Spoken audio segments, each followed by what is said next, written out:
Gabriel Attal est le plus jeune Premier ministre de la Ve République. Une sorte de gendre idéal de la politique? Pas tant que ça. La suite après la publicité à 34 ans, Gabriel Attal est devenu ce mardi 9 janvier le plus jeune Premier ministre de l'histoire de la Ve République. Un choix du président Emmanuel Macron dont ce dernier lui a fait part au cours d'un petit déjeuner secret.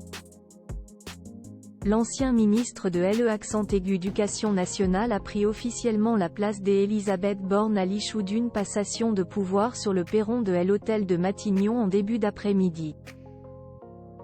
Soutenu par son ex Stéphane Séjourné, le plus jeune Premier ministre sait qu'il va avoir de quoi faire, lui qui doit créer son gouvernement. Mais, il a toute la confiance du chef de l'EACT qui croit en son énergie et son engagement.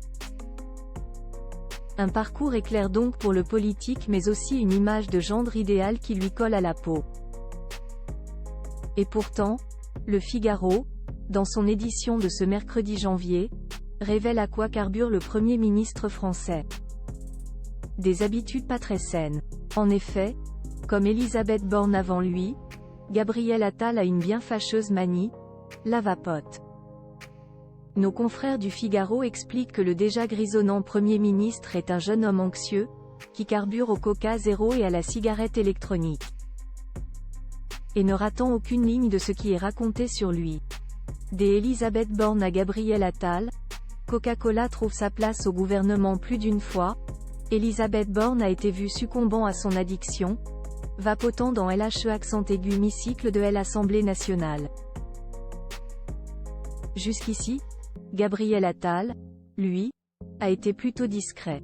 Mais le stress risque de monter dans les semaines à venir, et il se pourrait bien que l'on aperçoive le Premier ministre français sortir sa cigarette électronique de temps à autre.